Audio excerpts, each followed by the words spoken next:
எனக்கு காலையில் நாங்கள் 5 மணிக்கு ஃபோன் பண்ணும்போது தான் பெருசாக மறக்க சொன்னாங்க.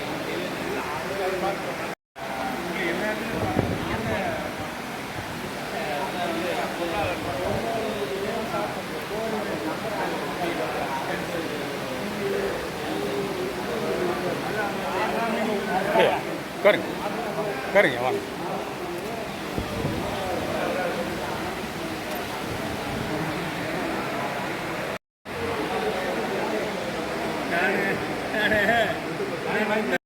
அது வளர்ன போது அதை பற்றி நான் ஒரி பண்ணல. நமக்கு வந்து ஃப்ரீயாக இருக்கணும், ஹோட்டலில் கிடைக்குமா, ஜாலியாக இருக்கணும், நல்ல உடம்பு ஆரோக்கியமாக இருக்குது. ஒரு சால் ஒன்று வச்சுருக்கீங்களா, அதெல்லாம் சால் அதுக்கு தெரியல. நீங்கள் வரும்போது தான் பிளான் பண்ணிட்டு எனக்கு நீங்கள் பார்க்குறதுக்கு நீங்கள் வரும்போது பிளான் பண்ணிக்கிறீங்க. ஏமா நீங்கள் 6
மாதம் வரவேற்புரை நாமக்கல்.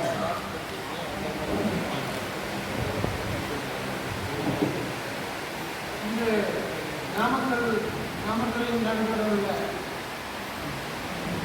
மாநில செயற்குழு கூட்டத்திற்கு தலைமையேற்று நடத்தி கொண்ட வருகை கொண்டுள்ள நமது மாநில தலைவர் திரு சிவ திருமணன் அவர்களே, மாநில பொதுச் செயலாளர் திரு மோகன் அவர்களே, மாநில பொருளாளர் திரு மாதவன் அவர்களே மற்றும் ஏனைய மாநில நிர்வாகிகளே, நமது மாவட்ட ஒரு தலைவர் திரு கோசி கருப்பன் அவர்களே, இங்கு வந்திருக்கும் மற்ற ஏனைய மாநில செயற்குழு உறுப்பினர்களே, மாவட்ட தலைவர்களே, மாநில பொறுப்பாளர்களே, உங்கள் அனைவரையும் நாமக்கல் மாவட்டத்தின் சார்பாக வருக வரவேற்கின்றேன். அடுத்து மாநில மையத்தின் சார்பில் நம்முடைய மாநில இணைச் செயலாளர் திரு கு ககாரியன் அவர்கள் அனைவரையும் வரவேற்கிறார்.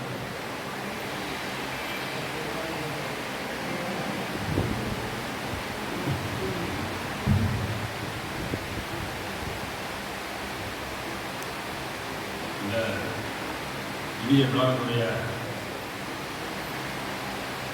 தலைவர் அவர்களுக்கும் மாநில பொதுச் செயலாளர் பொருளாளர் மற்றும் மாநில அளவில் மாவட்ட வாரியாகவும் கிளைகள் வாரியாகவும் வருகின்றிருக்கின்ற அனைவருக்கும் எனது முதற்கன வணக்கத்தை தெரிவித்துக் கொள்கிறேன். அதற்கு முன்னதாக மாநில அளவில் வரவேற்புரை நிகழ்த்துவதற்காக எனக்கு அனுமதி வழங்கிய மாநில நிர்வாகக்குழுவிற்கு நன்றியை தெரிவித்துக் கொள்கிறேன். நாமக்கல் என்றாலே வரவேற்புரைக்கு முன்பு நாமக்கலில் உள்ள சிறப்புகளை ஒரு சில வரிகளில் தெரிவிக்க விரும்புகின்றேன். நாமக்கல் என்றாலே ஒவ்வொருவருடைய ரசனைக்கேற்ப ஒவ்வொருவருக்கும் உணவு வகைகளில் ஒவ்வொரு விதமாக ஒரு விருப்பம் இருக்கும். அதே போன்று நாமக்கல்லையும் ஒவ்வொருவருடைய ரசனைக்கேற்ப பார்க்க வேண்டிய இடங்கள் அநேக இடங்கள் இருக்கின்றன.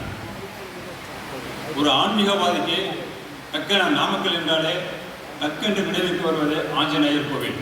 ஆஞ்சநேயர் கோவில் கிட்டத்தட்ட 18 அடி உயரத்தில் இந்திய அளவில் மிகப்பெரிய சிலையாக நாமக்கல்லில் இருக்கின்றது. ஒரே கல்லில் செதுக்கப்பட்ட சிலை ஆஞ்சநேயர் கோவில்.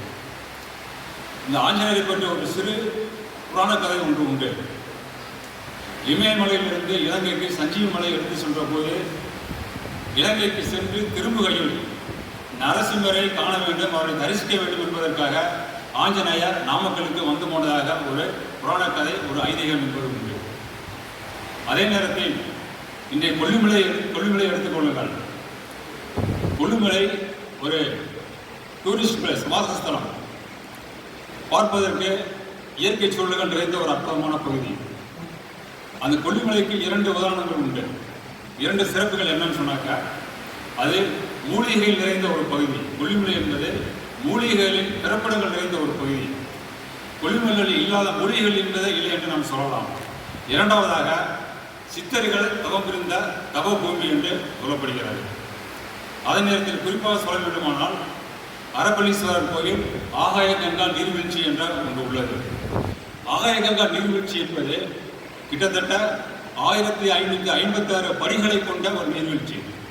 300 அடி உயரத்திலிருந்து நீர்வீழ்ச்சி விழுகின்றது. பார்ப்பதற்கு கண்கொள்ளா காட்சி அருமையாக இருக்கும். அதே நேரத்தில் அந்த 1156 படிகளை ஒரு 20 வயதுள்ள இளைஞன் குளித்துவிட்டு மேலே வருவதற்கு கிட்டத்தட்ட 1 மணி நேரம் ஆகும். படிகளை நாம் மேல் நோக்கி பார்த்தால் ஏற முடியாது. அடுத்தடுத்த படிகளை பார்த்து கொண்டே போனால் தான் நாம் ஏற முடியும். அவ்வளோ ஒரு சிறப்பு மிக்க ஒரு நீர்வீழ்ச்சி ஆகாய கங்கா ஃபால்ஸ் கொல்லிமலையில் இருக்கிறது. அதே நேரத்தில் மலைக்கோட்டை, ஆஞ்சநேயரை கோயிலை ஒட்டி இருக்கக்கூடிய மலைக்கோட்டை 17ஆம் நூற்றாண்டில் மதுரையை ஆட்சி செய்த திருமலை நாயக்கருடைய ஆட்சி காலத்தில் சேந்தமங்கலத்தைச் சேர்ந்த நாயக்கர்களால் கட்டப்பட்ட ஒரு மலைக்கோட்டை. அந்த மலைக்கோட்டை என்பது எந்த விதமான பிளவுகளும் இல்லாமல் ஒரே மலை, அது எந்த பிளவுகளும் ஒரே மலையில் அது கட்டப்பட்ட ஒன்று. அதே நேரத்தில் பார்த்துக்கிட்டோம்னா இப்போ வியாபாரிகளுக்கு அது ஒரு வியாபாரிகளுக்கு முட்டை. நாமக்கல் மாவட்டத்தில் கிட்டத்தட்ட 1100 கோழி பண்ணைகள் இருக்கின்றன. ஒரே நாளில் உற்பத்தியாகக்கூடிய முட்டை 3 கோடி முட்டைகள். 3 கோடி முட்டைகள் நாமக்கலில் ஒரே நாளில் உற்பத்தியாகின்றன. இந்த முட்டை என்பது இந்தியாவை தாண்டி உலக அளவில் விற்பனைக்கு சென்று கொண்டிருக்கின்றன. அது ஒரு சிறப்புமிக்க ஒன்றாக இருக்கின்றது. அதே நேரத்தில் பார்த்தோம்னாக்கா ஒன்றிய குலம் ஒருவிட தேவன் திருமந்திரத்தில் திருமூலர் வாசிக்கப்பட்ட ஒரு வைர வரிகள், பாட்டன் வாசிக்கப்பட்ட வைர வரிகள், அது எப்போதும் நிலைத்து நிற்கும். யாதும் ஒரே யாவரும் கேளு கணியர் பூங்குன்றனுடைய வைர வரிகள். அதே போன்று நாமக்கல் கவிஞர் ராமலிங்க பிள்ளை அவர்கள் ரத்தமின்றி யுத்தமின்றி கத்தியின்றி ரத்தமின்றி யுத்தம் ஒன்று வரையது, கத்தியின்றி ரத்தமின்றி யுத்தம் ஒன்று வரையது என்ற ஒரு வைர வரிகளை பாடிய ராமலிங்க பிள்ளை அவர்களுடைய பிறந்த மண் நாமக்கல் மண். இந்த சிறப்புகளை கொண்ட அந்த நாமக்கல்லில் நமது மாநில செயற்குழு என்பது இப்போது நடைபெற்றுக் கொண்டிருக்கின்றது. அதுவும் ஒரு வரலாற்று சிறப்புமிக்க நிகழ்வாகத்தான் நான் பார்க்கின்றேன். அதே நேரத்தில் பார்த்தோம்னா கடந்த 27/9/25 புதுக்கோட்டையில் மாநில செயற்குழு நடைபெற்றது. அந்த மாநில செயற்குழுவுக்கு முன்பு நிர்வாகக்குழு நடைபெற்றது. அந்த நிர்வாகக்குழு கூட்டத்தின் போதே பொதுச் செயலாளர்கள் ஒரு கருத்தை வெளிப்படுத்தினார். அப்போ என்ன அப்படின்னா, கோரிக்கைகளை நம்ம அரசுக்கு கொடுத்துக்கிட்டே இருக்கோம். அப்போ அவர் சொன்ன கருத்து என்ன அப்படின்னாக்கா, நடிகர் விஜய்கிட்ட கூட நம்முடைய கோரிக்கைகளை முன்வைக்கலாம்னு சொல்லி சொன்னார்.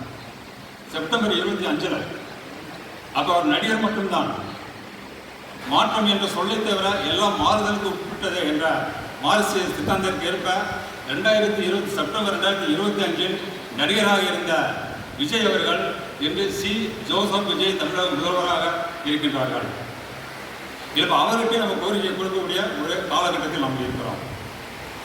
அதே நேரத்தில் இன்றைய நம்ம அமைப்பை பொறுத்தவரை தமிழகத்தை ஆண்ட மூவேந்தர்களுடைய ஆட்சி சிறப்பை போன்று ஒரு ஜனநாயக பண்பிலிருந்து சற்றும் விலகிச் செல்லாமல் நம்ம மரியாதைக்குரிய மாநில தலைவர், பொதுச் செயலாளர் அவர்கள், பொருளாளர் அவர்கள் ஜனநாயக பண்பிலிருந்து சிறிது விலகிச் செல்லாமல் கிட்டத்தட்ட இந்த சங்கத்தை ஒரு கட்டுக்கோப்பாக, ராணுவத்தினுடைய கட்டுக்கோப்பாக நடத்தி செல்வது உண்மையிலே வரவேற்கத்தக்க ஒரு விஷயம். அதே நேரத்தில் மாநில அளவில் வருகின்ற செயற்குழு உறுப்பினர்கள், மாவட்ட அளவில் வந்திருக்கின்ற நிர்வாகிகள், கிளையிலிருந்து வந்திருக்கின்ற நிர்வாகிகள் அனைவரையும் மாநில மையம் சார்பாகவும் நாமக்கல் மாவட்ட மையம் சார்பாகவும் வருக என பணியோடு வரவேற்கின்றேன். அதே நேரத்தில் இந்த நிகழ்வுக்கு கடந்த 1/3 வந்து மண்டல கூட்டம் நடைபெற்றது. மார்ச் 1 மண்டல கூட்டம் நடைபெற்றது. 3 நிர்வாக தலைவர்களுமே வந்திருந்தார்கள். ஒரு பெருமைக்குரிய விஷயம். அதே நேரத்தில் இப்பொழுதும் மண்டல கூட்டம் சரி, இந்த மாநில செயற்குழு கூட்டத்திற்கும் முழு முதல் காரணமாக இருந்தவர்களை நாம் வரவேற்க வேண்டும். அதற்கு நான் குறிப்பிட வேண்டும் என்று விரும்புகின்றேன்.